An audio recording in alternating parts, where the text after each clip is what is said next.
Ahí ya estamos. Buenos días, buenas tardes, buenas noches, bienvenidos a un nuevo encuentro de esta hermosa escuela de neurociencia virtual. Estamos trabajando semanalmente para llevar la mejor información y también para establecer este debate exclusivo que tiene que ver con la antropología, la sociología y también desde una mirada desde la neurociencia. Hoy, como siempre, me acompaña en este debate el doctor Gabriel Floresiani, experto en neurociencia, director de esta escuela y médico psiquiatra, entre otras cosas. Y por otro lado está el compañero doctor Gastón Raggio, que también, como ya lo conocen ustedes, es un gran analista geopolítico, donde vamos a analizar hoy, en este debate central de este programa, lo que nosotros llamamos los nuevos mesías.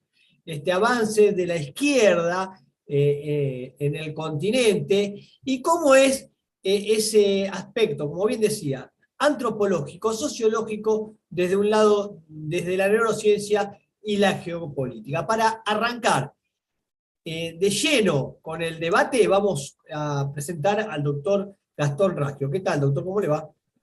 Bien, ¿cómo estás, Alejandro? Un gusto en saludarte. Buenas noches. A Buenas vos, a noches. Gabriel y a toda la audiencia, a esa gran audiencia que nos acompaña. Gracias. Bueno, siempre estando presente. Y hoy un tema, ¿son los nuevos mesías? ¿Hay nuevos mesías en Latinoamérica? Bueno, si siguen pensando eso, seguimos yéndonos al pasto.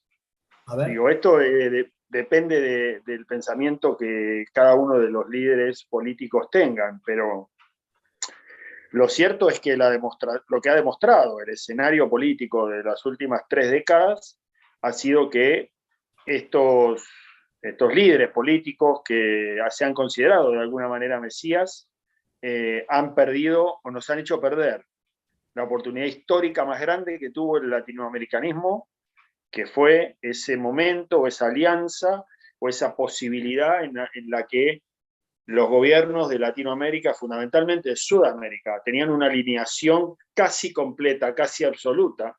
Y esto que ustedes, que me pareció magnífico y por eso tenía muchas ganas de estar en el debate de hoy, era este titular de Mesías, ¿no? Seguimos pensando en la región y los líderes políticos siguen mirándose el ombligo y pensando que solos pueden construir alguna instancia que sea sustentable. Y esto definitivamente. Y para responderte con una pregunta corta, con una respuesta corta, te digo, no hay mesías. No hay ninguna posibilidad de que en esta época, en este momento, en esta coyuntura internacional y política, en este mundo global, en la región nuestra, existan mesías. Claro. Bueno, desde un punto de vista geopolítico, un análisis muy cierto, pero ahora desde el punto de vista neurocientífico, ¿cómo actúa el cerebro cuando muchas personas de Latinoamérica dicen, estos son los nuevos mesías, doctor Floresiani? El micro, por favor. Actíveme el micro. Ahí estamos. Bueno, un saludo a todos. Es complejo. Hoy vamos a analizarlo desde el punto de vista, como bien decías, de la neurociencia, antropología, sociología, pero quiero darle un énfasis al entendimiento que pasa con la mente de los latinoamericanos. Tampoco vamos a elevar juicio, o al menos desde mi lugar, si está bien o está mal. No es lavarse las manos como Pilatos, pero la idea es hacer un análisis más profundo, porque me llama la atención, Gastón, Alejandro, este vuelco de la región hacia la izquierda. La verdad me llama muchísimo la atención, es algo que vengo pensando y pensando de los distintos puntos de vista, y hoy quiero compartirles desde mi perspectiva de trabajar en la neurociencia, qué puede estar pasando en el cerebro de los latinoamericanos. Qué bueno, genial. Ahí está. Contéstele, doctor Raggio. Bueno, mirá, yo voy a hablar, por supuesto que me fascina este análisis porque nos va a hacer entender qué es lo que pasa en la mente de los sudamericanos para que recurrentemente caigamos en estas situaciones que tienen que ver para mí con esta cuestión. Nosotros venimos de una alternancia de izquierda a derecha, derecha a izquierda, izquierda a derecha, y se vienen alternando unos a otros. ¿Por qué? Por dos razones fundamentales. La derecha en Latinoamérica, o lo que es el pensamiento más conservador, más capitalista, más orientado hacia el libre mercado, es una derecha o es un espacio que genera la mayor desigualdad y la mayor inequidad del planeta. O sea, nuestra región es la región más desigual del planeta, aún pensando y sabiendo y conociendo los recursos que tenemos, los recursos naturales, la posibilidad, la escasa cantidad de habitantes.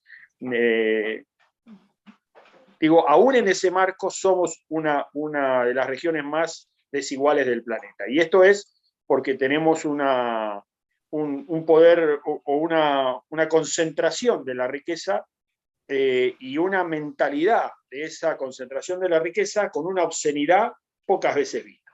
Entonces, del otro lado tenemos una izquierda que es una izquierda nostálgica, que no tiene ni la menor idea de lo que pasa en el mundo de hoy. Sigue pensando en la izquierda y la derecha de hace 50 años, de la década del 60. Sigue pensando en la Revolución Cubana, sigue pensando en la Unión Soviética, sigue pensando en estos términos de esta, por eso digo, es una izquierda nostálgica. Entonces, como los dos tienen un pensamiento no actual y no moderno, fundamentalmente en lo que digo, uno en la incapacidad de no poder entender que tenemos que ir hacia un mundo de una distribución más equitativa, y el otro sigue pensando en términos de hace 50, 60 años. Entonces, vienen perdiendo cada uno oportunidades alternativas. ¿Qué ocurrió con la que yo menciono como la mejor oportunidad y que nunca tuvimos otra igual? Fue aquel alineamiento que tuvimos Buenos Aires, Brasilia, Caracas, ¿no? Con Néstor Kirchner, con Lula y con Hugo Chávez.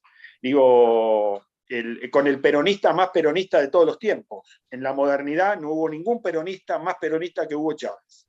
Entonces, en este marco y en esa posibilidad, donde además estaba Evo Morales, donde además estaba Lugo en Paraguay, donde además estaba Correa en Ecuador, donde estaba el Pepe Mujica en Uruguay, fíjate que era todo una cuestión, era casi una orquesta, ¿no? Ahí tuvimos la oportunidad y perdimos la oportunidad por esta nostalgia de la que hablo, por esta falta de conocimiento del mundo actual y del mundo global, perdimos la oportunidad de haber llegado a una integración plena que el abanderado y el líder, y por eso hablo del más peronista de todos, el abanderado y el líder era Hugo Chávez.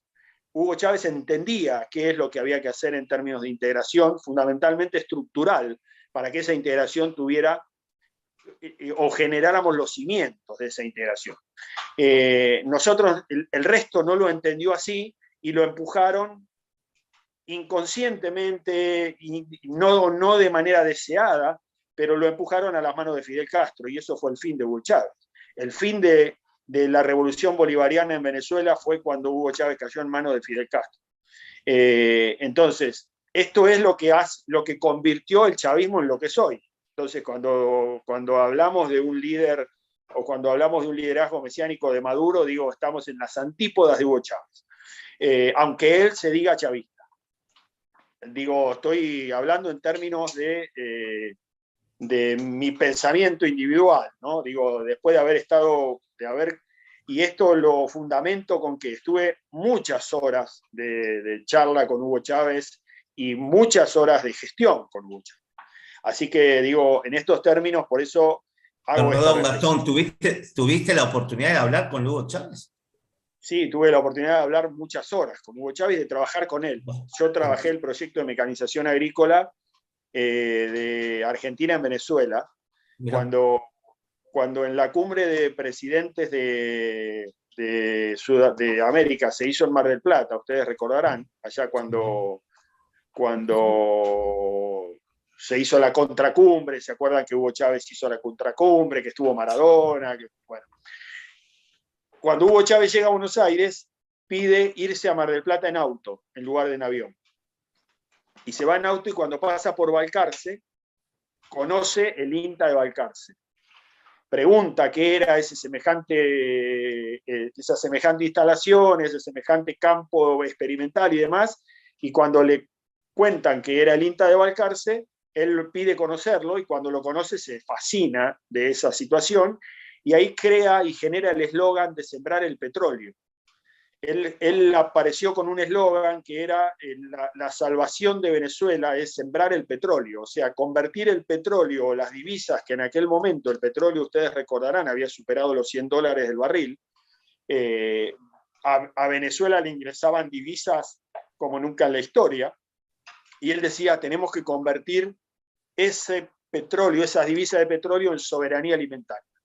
Y entonces generamos un acuerdo que fue un acuerdo de mecanización agrícola en Venezuela. Y bueno, me tocó ser uno de los actores de ese trabajo.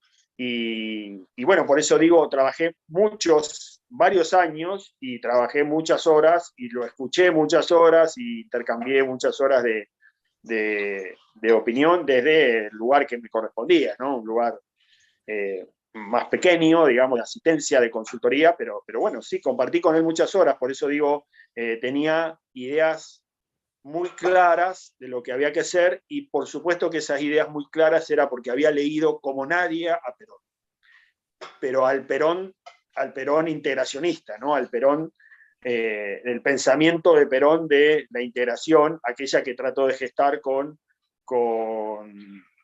Ibáñez en Chile y aquella que trató de gestar con Getúlio Vargas en Brasil, ¿no? Entonces, eso siempre digo, la desgracia fue que cayera en manos de Fidel Castro y ahí se nos convirtió Chávez en otra cosa. Y bueno, y después desgraciadamente... Ahora en el fondo, doctor Raggio, en el fondo no son dos socios del mismo negocio. ¿Quién con quién? En general, de un lado y del otro, no en los extremos, digamos. Bueno, ¿No se complementan? Hoy lo que pasa es que el globalismo financiero internacional ha colonizado a los dos, es verdad lo que dices. Hoy, por eso digo que en la actualidad hablar de izquierda y derecha es casi una mufa, pero bueno, hay practicantes de izquierda que siguen con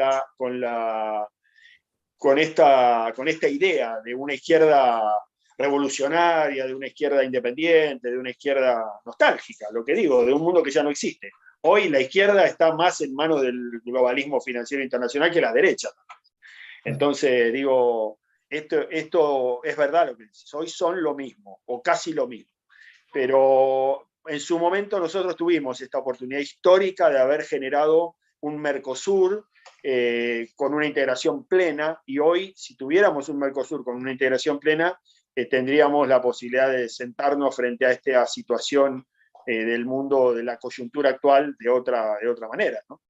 Y bueno, vinieron los gobiernos de derecha e hicieron el desastre que hicieron. Digo, en 4 o 5 años, en casi todos los países donde estuvieron, hicieron lo que hicieron, ¿no?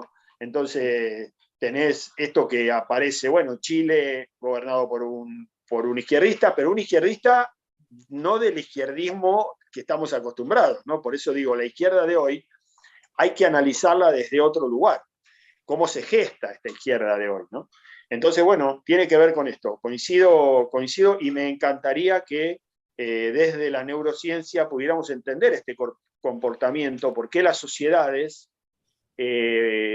nos comportamos de esta manera, las sociedades de Sudamérica se comportan de esta manera, ¿no? En la que eligen, parece que siempre el voto es un voto castigo, y esto me parece que tiene una explicación desde el comportamiento mental, ¿no? Así que, digo, me parece que Gabriel ahí está en su territorio, en su salsa.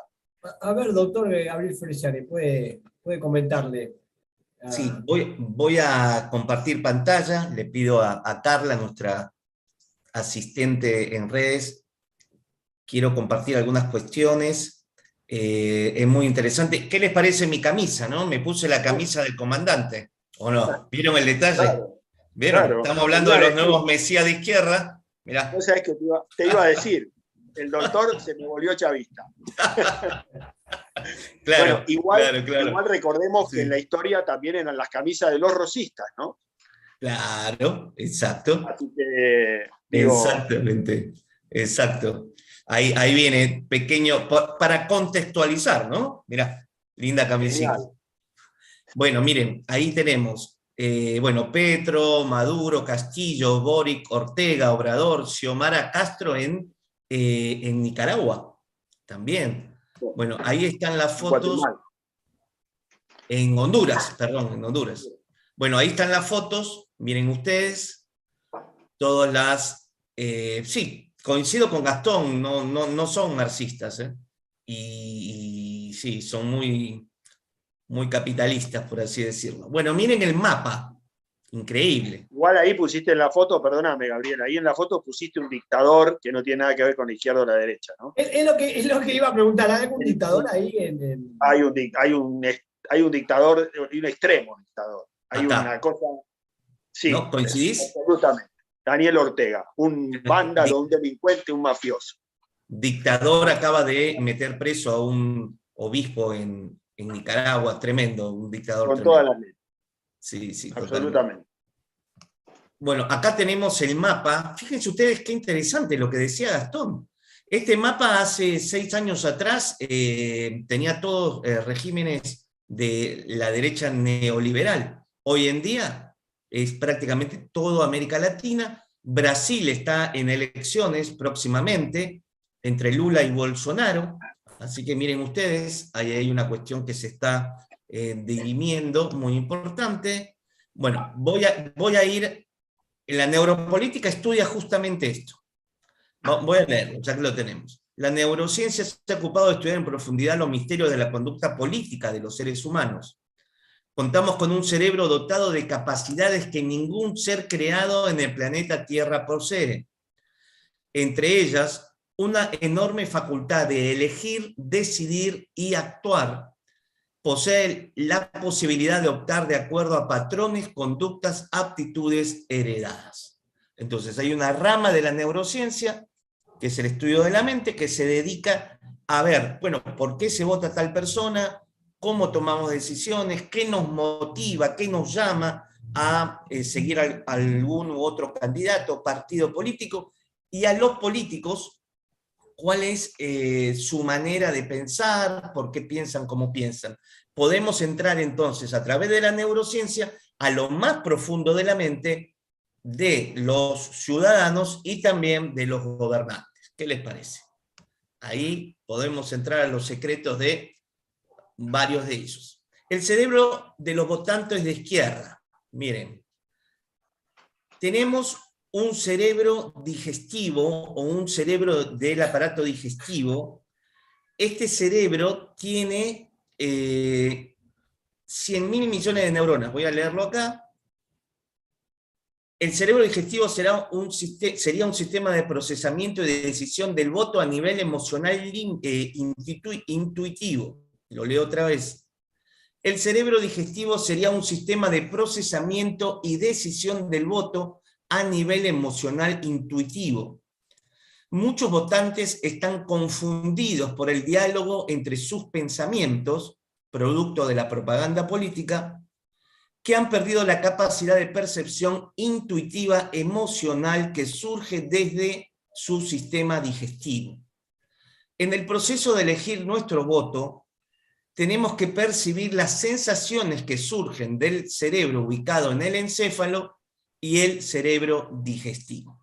Quiere decir que votamos con el cerebro que está aquí en el cráneo, que tiene 100.000 millones de neuronas, votamos fundamentalmente con el cerebro que tenemos en el sistema digestivo, son aproximadamente, básicamente 100.000 millones de neuronas y más. También tenemos un cerebro en el corazón con 40.000 neuronas del mismo tipo, pero básicamente se vota con el sistema digestivo, con las neuronas de allí y con el cerebro. Ambos cerebros están intercomunicados el uno con el otro. No es que el cerebro de la cabeza manda o tiene autoridad sobre el cerebro digestivo. El cerebro digestivo, estas neuronas, son más emocionales, pasionales, intuitivas. Son las neuronas que van a percibir nuestras necesidades más profundas.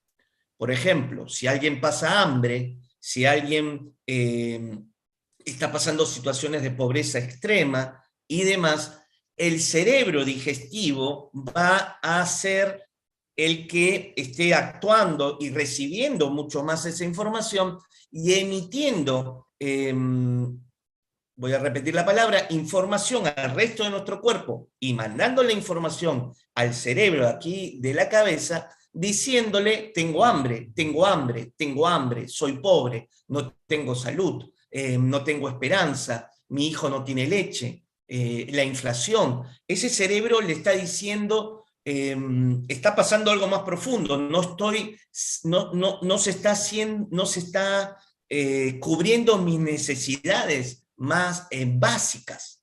Y el cerebro del encéfalo es el cerebro que piensa racional, un cerebro que va a ser afectado mayormente por la propaganda política, por los grandes discursos, por la retórica de los candidatos. Es el de la ideología, que leyó una ideología, la otra. Entonces, acá viene la lucha, acá viene la pelea entre ambos cerebros. Un cerebro que me dice: bueno, no, pero la izquierda no va, el marxismo no va, o la derecha no va, de acuerdo a mi conocimiento. Y este cerebro más básico o más instintivo: tengo hambre, tengo hambre, tengo hambre, no hay comida, no puedo comprar en el supermercado. Entonces, esa es la lucha entre ambos cerebros, y a partir de ellos dos ejerzo mi voto. Esto explicaría entonces por qué en América Latina, luego de gobiernos neoliberales que trajeron una devastación económica y sumieron a gran cantidad de la población latinoamericana en la pobreza, ¿por qué están los regímenes de izquierda con un discurso de este tipo? Porque hoy en día el cerebro que prima en América Latina es el cerebro digestivo. Ahora, doctor, está muy claro desde el punto de vista explicado con su capacidad profesional. El cerebro del votante de izquierda está en unidad con del cerebro de nuestro aparato digestivo, que es el cerebro emocional, en unidad con el cerebro del racional, digamos. Ahora, el cerebro del votante de derecha, ¿a dónde está ligado? A la plata, al dinero. O sea que no hay ningún comportamiento natural. Exactamente. Es muy bien. Ahí primaría ese cerebro de acá de la cabeza, ¿no? Más racional, necesito plata. Ahí también están los problemas de personalidad. Y también es con este cerebro, el de la cabeza, que vamos a recibir toda la información del consumo, ¿no? De todas las cuestiones. Pero tenés razón, ahí está. ¿Sí? Ahora, desde el punto de vista geopolítico, doctor Raggio, con respecto a lo que nos comentaba en su explicación el doctor Ferriciani desde el punto neurocientífico, desde el punto de vista político, ¿es culpa de la derecha la existencia de la izquierda? ¿O viceversa? A ver. Es una excelente pregunta la tuya. Digo, es un sistema que se retroalimenta, ¿no? Unos surgen como salvación de otros o como alternancia de otros. Como bien vos decías, el tema central, y me gustaría que acá lo desarrolle Gabriel, a mí me parece que hay un tema central que tiene que ver con el comportamiento de la clase media en nuestra región. Fundamentalmente en Argentina, pero que se ha ido extendiendo a casi todos los países de la región. La clase media es una clase que no tiene demasiada ideología, como recién decía, te contestaba recién Gabriel, cuál es la opinión de los votantes de derecha, o cuál es lo que mueve a los votantes de derecha, y él te decía La Plata, la clase media oscila y define elecciones en función de su bolsillo. Cuando los gobiernos neoliberales, porque los gobiernos liberales la verdad no la quieren a la clase media, o sea, los gobiernos neoliberales la usan a la clase media. Entonces, cuando los gobiernos neoliberales hacen que la clase media baje un escalón y se acerque a la clase media baja, entonces la clase media reacciona y dice, el único que me puede poner en el lugar de clase media es la izquierda. Entonces vota gobiernos de izquierda. Cuando recibe de esa izquierda un poco más de derrame, de un poco más de equidad, aunque sea a costa de no producir, porque esto es lo que hace la izquierda, como es una izquierda nostálgica, una izquierda que no se ha modernizado, no sabe generar riqueza, entonces lo que hace es gastar lo que generaron los otros. Entonces, cuando la izquierda puso a la clase media en una situación de un poco más de situación de mejora económica, la clase media ahí dice, yo ya no quiero más a los pobres, ahora quiero a los ricos. Entonces vota a la derecha, porque se siente más identificado, porque la clase media de nuestra región es una clase media que aspira, que tiene aspiraciones de ser más de lo que es. Entonces, digo, esto es lo que hay, es lo que yo no lo manejo en términos de neurociencia, lo va a manejar más y lo va a poder explicar mejor Gabriel, pero entonces esto ha generado un monstruo de dos cabezas, digamos, ¿no? Y van jugando y se van alternando el poder unos con otros. Entonces, el problema es que esto, perdóname, te termino la idea. El problema es que esto que estamos diciendo lo identificó el poder global, el globalismo, y dijo, muy bien, es un monstruo de dos cabezas, entonces, si le pongo rienda y freno y bozal a los dos, los manejo a los dos. Y entonces me siento en las dos sillas. Y esto es lo que ocurre hoy. ¿Qué ha cambiado hoy en día en esto? Es que el globalismo financiero internacional financia y apoya y genera los diferentes movimientos de ficha geopolítica en los dos bandos. Y esto fue el resultado de una acordada de la Corte Suprema de los Estados Unidos mediados octubre-noviembre del 2019, donde una de las cosas centrales en Estados Unidos era que los aportes de la política eran transparentes absolutamente. Usted aportaba $1 o $1.000.000 a la política en Estados Unidos y debía transparentarlo, de dónde habían salido los fondos, quién lo había aportado, cómo, en cuándo, para qué campaña, a qué candidato, bla, bla, bla, bla. El mediados de noviembre, octubre-noviembre, la Corte Suprema de Estados Unidos dijo, esto no es necesario. Hoy, a partir de ahora, los fondos de la política no necesariamente tienen que ser transparentados.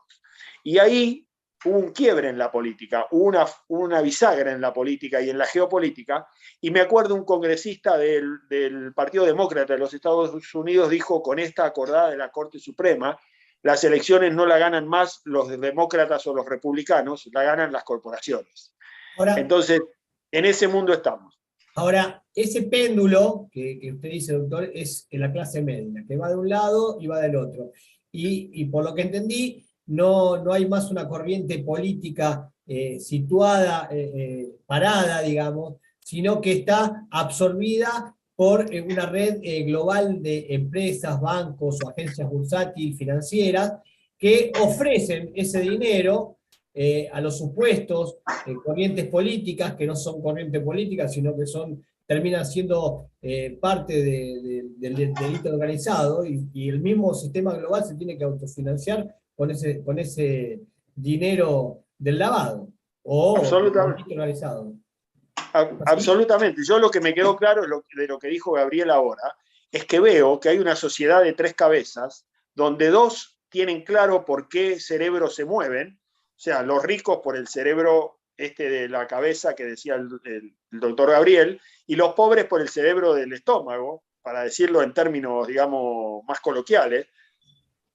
Claro. Y nos falta saber por cómo la clase media va de un lado a otro. Digo, la clase media es la que tiene los dos cerebros. De acuerdo a cómo tiene el bolsillo, va para uno o va para el otro. Claro. Bueno, ahí se ve que hay una estrategia internacional del poder, como decíamos, la sociedad es parte de una gran comparsa que nos hacen bailar de acuerdo a los intereses de lo que manejan el poder, que son socios de un mismo negocio. Doctor, ¿puede Yo creo explicar? que finalmente, primeramente, y con esto te termino la idea, primeramente creo que tuvieron la idea de terminar con la clase media. Claro. En algún momento, hace algunos años, hace algunas décadas, dijeron la estrategia tiene que ser terminar con la clase media. Y finalmente se dieron cuenta que como la clase media va de un lado a otro según le convenga, entonces lo que había que hacer era apoderarse de los dos clubes. Y entonces, vaya donde vaya la clase media, que es la que termina decidiendo quién es el que gana en el poder o quién es el que gana el gobierno de turno, entonces vaya donde vaya, hoy están en los dos lados. Entonces tenés una izquierda como la de Boric en Chile, que de izquierda tiene el relato y por el fondo tiene una cuestión que no sabe cómo explicar ese neoliberalismo que lleva en los bolsillos, ¿no? Entonces, digo, esta es la realidad actual, ¿no? De lo dicho a lo hecho hay un largo trecho, doctor Floriciani. Sí, claro, claro. Mirá, bueno, ¿sabes qué? Me maravillan estos debates, me quedaría horas con vos, Alejandro, con Gastón. Es hermoso analizar todo esto, ¿no? Para saber dónde estamos. Bueno, acá está el cerebro, que siempre, no sé si se ve bien, el cerebro, nuestro cerebro político, ahí, nuestro cerebro latinoamericano, ¿qué les parece? Ahí estamos. Miren, acá se preguntaba Gastón, ¿con qué cerebro vota la clase media? Entonces, fundamentalmente, el pobre vota con el cerebro digestivo y el neoliberalismo, por así decirlo, las clases pensantes con este cerebro racional. Pero la clase media, acá, básicamente, nosotros votamos con la dopamina. La dopamina es un químico, el neurotransmisor del placer inmediato.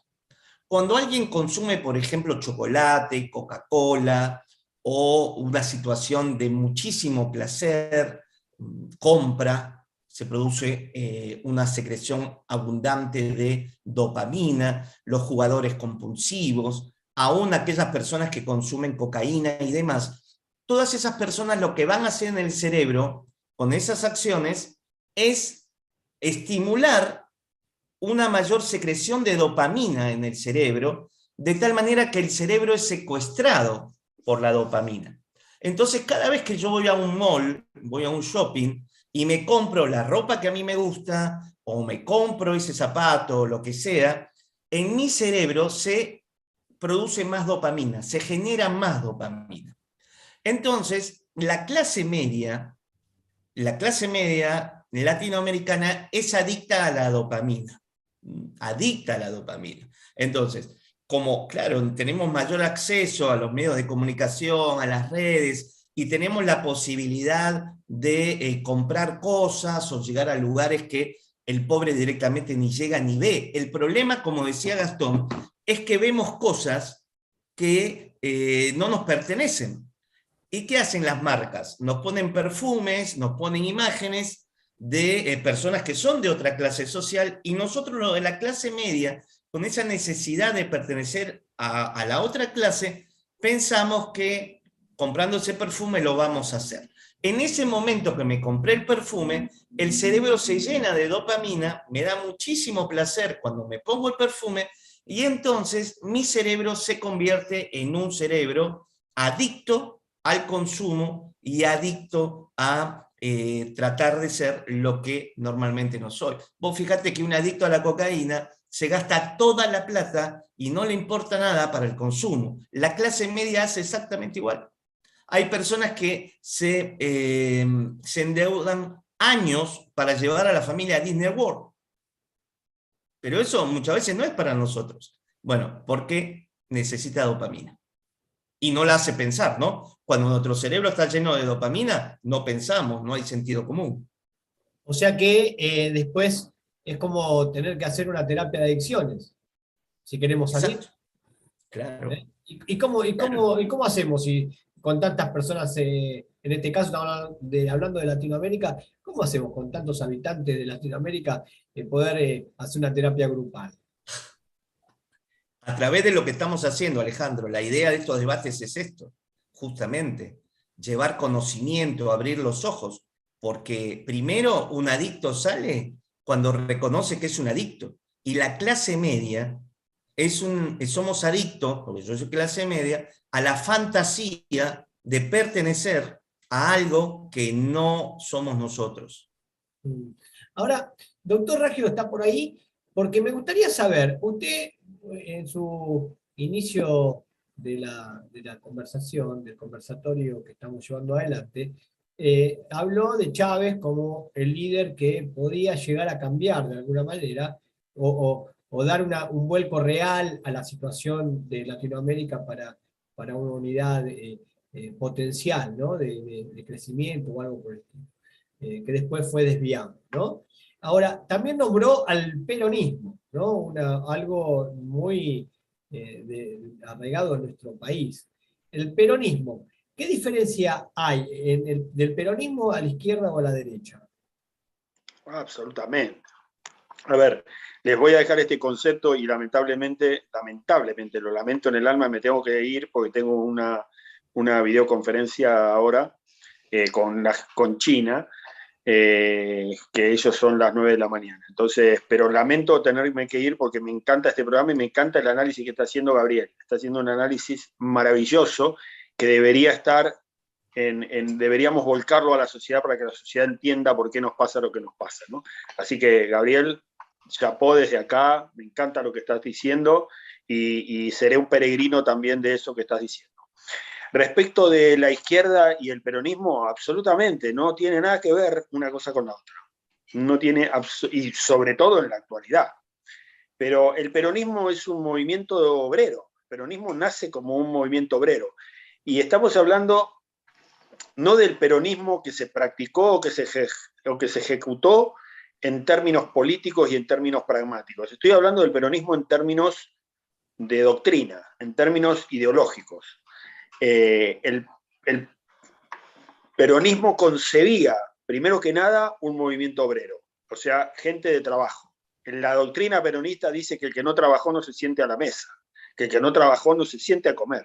Entonces, esto es doctrina peronista. ¿Qué hicieron después? Es otro tema. Por eso digo, podremos discutir que después, embanderados en el peronismo, ha ocurrido un montón de situaciones que no tenían que ver con peronismo. Sí, es verdad. Pero la doctrina del peronismo dice, primero que nada, movimiento obrero, trabajo. La gente tiene que trabajar, todo el mundo tiene que trabajar. Entonces, eso está asociado a la generación de la riqueza. Lo otro que nace o que sostiene a la doctrina del movimiento obrero es que es un movimiento cristiano. El peronismo nace como un movimiento cristiano. Y después ha tenido lo que ha tenido, pero su doctrina es un hombre y un pensamiento cristiano.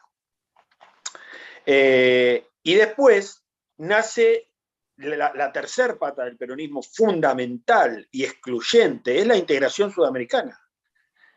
Y esto es el planteo de la doctrina peronista. La doctrina peronista trae a Martí, a Bolívar, a San Martín, en esto de no hay ninguna posibilidad que las independencias sean sustentables si generamos naciones alrededor de ellas. Y es lo que ocurrió. Entonces, todos los independentistas, todos absolutamente sin excepción, desde, te digo, de nuevo, de Martí, Bolívar hasta Artigas y San Martín, todos coincidían en que la independencia era así y solo si la integración venía atrás. Y esto lo concibe y lo toma el peronismo como nadie en Sudamérica. Las concesiones que hizo Perón a los políticos y a los gobiernos de los países limítrofes, las arrancó haciendo rosas. Si analizamos y si revisamos la historia, las arrancó haciendo rosas, pero Perón trae esto, el peronismo trae esto en su doctrina.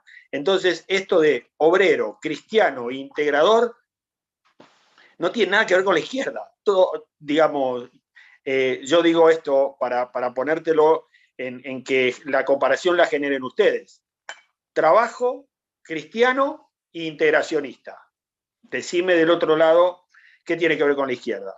Y esto fue lo que de alguna manera colonizó ese movimiento latinoamericanista que se gestaba y que fue colonizado por la Revolución Cubana y por la Unión Soviética. Esto fue lo que ocurrió, que convirtieron ese movimiento latinoamericanista, integracionista, obrero, y peronista y estudiantil, porque recordemos que esto trae el movimiento obrero. El movimiento obrero genera el trabajo para que los hijos de los obreros puedan empezar la universidad y genera la revolución universitaria. Entonces, este movimiento obrero es el que gesta esta épica latinoamericanista que después la absorbe la revolución cubana y la absorbe la Unión Soviética y la convierten en un movimiento armado de izquierda. Pero nunca fue y nunca nació en esos términos. No sé si me expliqué.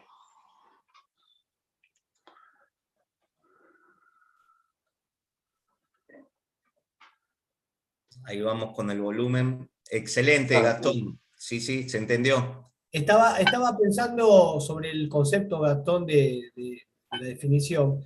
Estaba pensando en que tiene 3 pilares básicos, ¿no? El peronismo diferente a estas dos corrientes, por eso es una ideología de centro, que es independencia económica, soberanía política y justicia social, que son 3 pilares que van en contraoposición de los dos sectores contrapuestos, que es la izquierda y la derecha.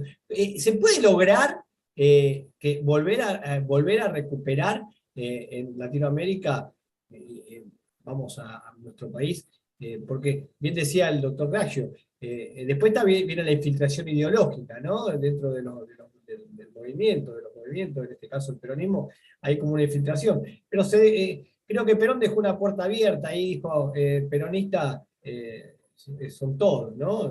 Cuando habló en un discurso. ¿Se puede recuperar que Latinoamérica lleguemos a alguna posición de centro para no ser dominantes? Mirá, vamos a seguir usando el ejemplo del peronismo. Los tengo que dejar. Doctor Raggio, nos vemos la próxima y gracias siempre por estar en este debate tan importante. Por favor. Ha sido brillante lo de ustedes, lo de Gabriel, como siempre, cuenten conmigo y me encanta el programa y gracias por ser peregrinos de esta corriente. Y ahí está el doctor Raggio, a quien despedimos en esta oportunidad y lo vamos a tener muchas veces seguramente con todo su conocimiento para que siga aportando a la Escuela Virtual de Neurociencia que conduce el doctor Gabriel Floriciani, y por supuesto aplicando el conocimiento. Esta es la mejor herramienta que tiene la escuela, ¿no? Aplicar el conocimiento, establecer el debate y de ahí dejar que nuestras neuronas empiecen a hacer chispita, ¿no? A ver si recalculamos un poco, lo reseteamos un poco, doctor Floriciani, en esto, los latinoamericanos. Dios los bendiga, un abrazo grande. Dios te bendiga. Muchas gracias, Gastón. Que siga bien. ¿Podemos resetear la mente en Latinoamérica? Bien, ahora voy ahí a tu pregunta, ¿no? Voy a desarrollar este concepto. Entonces, ¿cómo votamos? Ahí vemos que alguien está votando, la urna es un cerebro. Intuición más emoción más pensamiento son los 3 ejes que usamos. Intuimos, es lo más básico, lo que te decía. Intuyo que tal partido o líder político va a satisfacer mis necesidades más primarias. Después, a un nivel más elaborado, están las emociones. Siento felicidad, odio, tristeza, amargura. Y después, entonces, el pensamiento. Pienso y decido mi voto. Pero cuando nosotros cuando decidimos nuestro voto, primero, ante todo, ya lo decidimos antes. Es decir, todo pensamiento que registramos a nivel consciente es el pasado. Uno dice, estoy pensando o a quién voy a votar. El cerebro ya eligió antes, es decir, las profundidades de otras áreas neuronales ya decidieron antes. Y cuando digo, voy a votar a este, ya la decisión estuvo tomada porque hay procesos profundos en el inconsciente que tienen que ver con tomar estas sensaciones de la intuición, de la emoción, y después entonces genero mi decisión a quién votar. Con respecto y tomando al peronismo como un movimiento político allá nacido en los años 40, ¿por qué en la Argentina puntualmente siempre se vuelve a votar al peronismo? ¿Por qué? Más allá de que sabemos, aquellos que vivimos en Argentina, que hay personas que se dicen ser peronistas y no lo son, pero utilizan el símbolo peronista. ¿Por qué? Porque en el cerebro emocional del argentino quedó asociado una etapa de bonanza, una etapa de haberse alimentado muy bien, de vestirse bien, donde prácticamente no hubo pobreza, donde los chicos recibían su bicicleta, donde había deporte. Ahora, ¿qué pasaba, Alejandro, cuando en ese momento, vamos a poner, un joven de aquellos tiempos iba a jugar al fútbol? Los campeonatos Evita. Iba a jugar al fútbol o atletismo, le daban la chocolatada, el alfajor, una buena comida, y jugaba. Sabemos que el deporte genera placer. Ahí en ese lugar estaba la bandera peronista, o eran la Fundación Evita y demás. Entonces, esa sensación que sentía ese muchacho, esa muchacha, de placer, de protección, de satisfacer todas sus necesidades, lo asociaba con la imagen de Evita y Perón.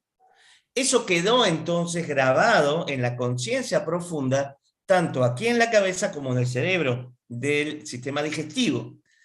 Entonces, eso hace que la palabra peronismo desate en las profundidades de la mente esa huella emocional positiva, y las personas se acerquen al peronismo como un partido político que va a satisfacer sus necesidades primarias y que también la va a hacer vivir mejor. Perdón, doctor, una interrupción.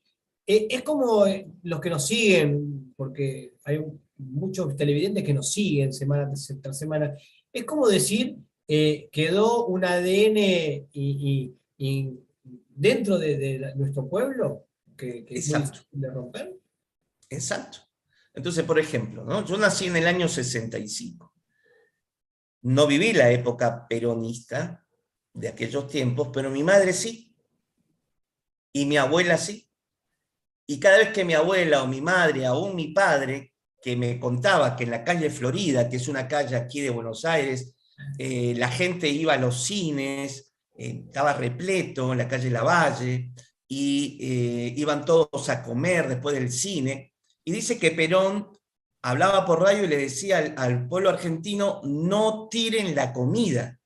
Y mi papá me cuenta que habían churrascos de carne en los tachos de basura, apenas probados, y que el pescado nadie lo quería comer y lo tiraban.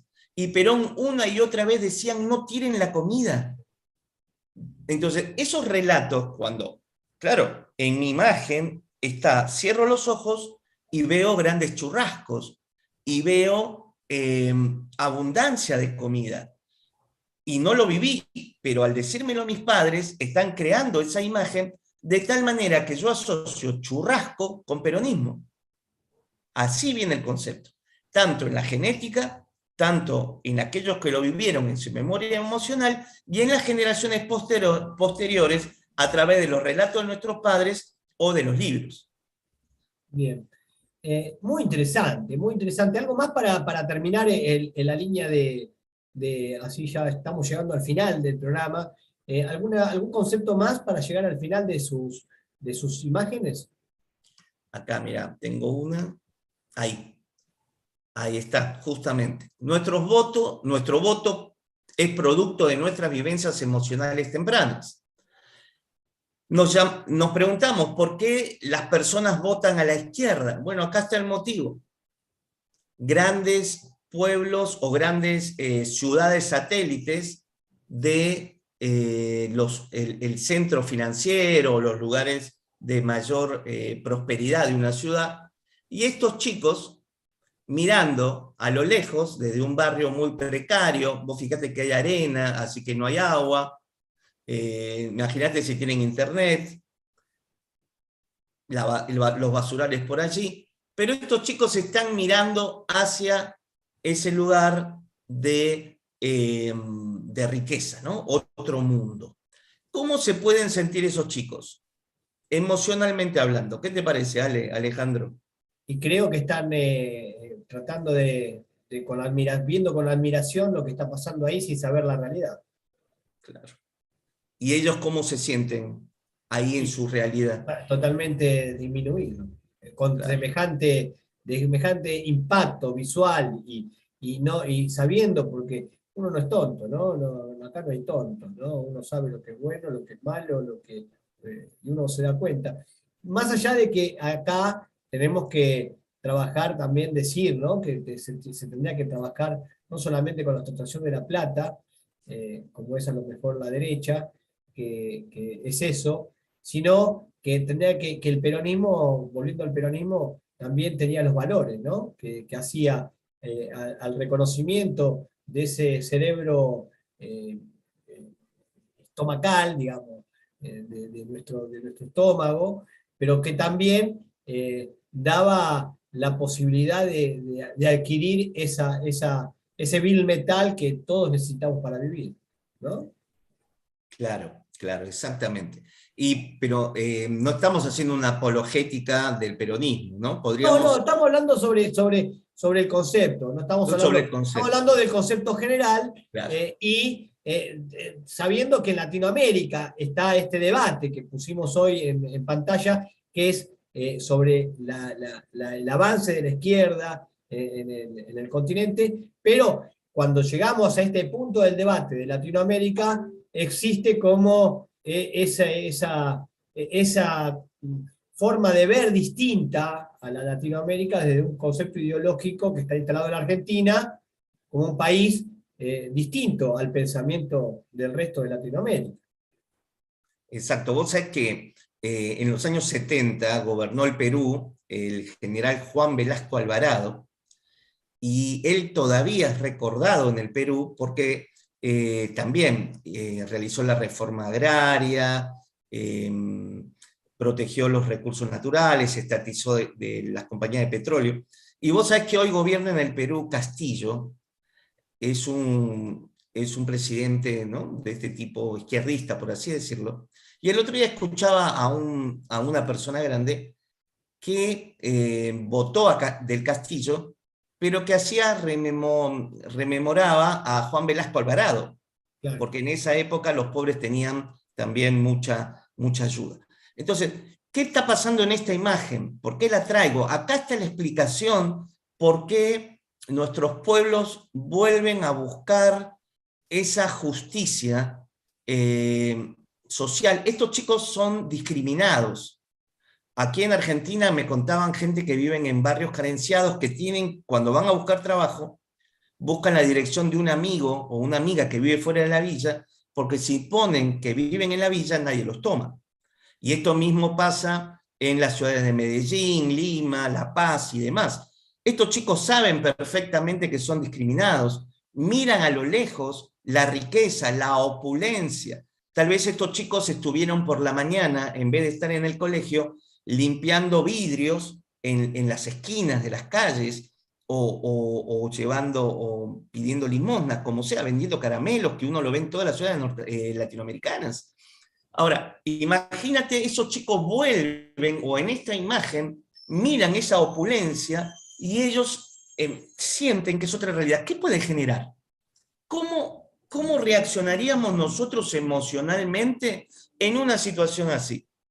¿A quién votaríamos en una situación así? Porque estos chicos crecen y a los 18 años votan. ¿A quiénes pensamos que estos chicos, estos futuros jóvenes latinoamericanos, van a votar? Y viendo desde el Entonces, punto de vista que neurocientífico, como usted lo plantea, va a tener una tendencia más de izquierda. exacto. Por supuesto, por supuesto, por supuesto, exactamente. Y lo mismo podríamos hacer ponele que este no sea un barrio carenciado, puede ser un barrio de la clase media, es exactamente igual, exactamente igual. Los de la clase media miramos fascinados hacia otro lugar, también de riqueza, y no genera, porque el discurso de la clase media es esforzate, conseguir cosas, disfrutar y todo esto, también genera una frustración. Por eso la clase media consume tantas drogas, tantos adolescentes se suicidan, pero vos fíjate que no se suicidan los adolescentes pobres, de las clases pobres, se suicidan los adolescentes y los jóvenes de la clase media. ¿Por qué? Por la frustración. Por la frustración de no poder alcanzar lo que supuestamente es el sueño, ¿no? Una vida mejor. Es así, doctor. Estamos llegando al final. ¿Por qué no nos muestran esta última imagen donde podemos descubrir los teléfonos y los lugares donde podemos ubicar a la Escuela de Neurociencia que dirige el doctor Gabriel Fresiani? Adelante, doctor. Bueno, ahí está. Bueno, muy bien. Por eso hemos creado la Escuela de Neurociencia Virtual, estudio los secretos del cerebro para desatar su potencial. Exactamente, conociendo, sabiendo, Alejandro, esta información, pero sabiendo cómo funciona mi mente, y que no hay nada que pueda detenerme, nada, ninguna circunstancia externa, el único que puede detenerse soy yo mismo, por mis bloqueos. Entonces, en la Escuela de Neurociencias vas a aprender cómo funciona tu cerebro, qué potencial tenés, y desbloquear todo ese potencial. Ahí está. Ahí están los números. Ahí están los números. Va a poder entrar, entonces, ingresar a www.examenvirtual.com.ar o llamar al teléfono desde Argentina con los prefijos más 54 11 2408 1930 o mandar un correo a nuestro correo que es escueladeneurocienciavirtual@gmail.com. También nos podés encontrar a través de Facebook, nos podés encontrar a través de Instagram o a través de Twitter. Y por supuesto, en nuestro canal de Neurociencia Virtual. Podemos dejar de compartir pantalla y llegar al final de este hermoso encuentro. Ahí dejo mis redes, Alejandro, que siempre subo información de neurociencias. Muy bien. Repetimos entonces. Redes del doctor Gabriel Fresiani, en Facebook, @doctor Gabriel Fresiani, en Instagram, @doctor Gabriel Floriciani, en Twitter, doctor Floriciani-Ciani, en WhatsApp, más 54 911 2408 1930, y por YouTube, @doctor Floriciani. Así nos pueden encontrar en todos estos lugares de la red informática del mundo. Por supuesto, Alessandro, quien conduce este programa, que me llena de satisfacción de acompañar al doctor Gabriel Fresiani, director de la Escuela de Neurociencia Virtual, de la cual simplemente es un aporte al conocimiento. El último mensaje, doctor. Sí, muchísimas gracias, Alejandro, y con mucha esperanza en América Latina. Siento y veo un despertar espiritual y también en la búsqueda de este conocimiento que en definitiva nos va a llevar a la libertad. Bien, entonces, chau, gente, sigan mandando like al doctor Gabriel Fresiani, que tenemos que sumar vistas en nuestro canal. Y por supuesto, todos los comentarios serán provistos la semana que viene. ¡Chau, Argentina!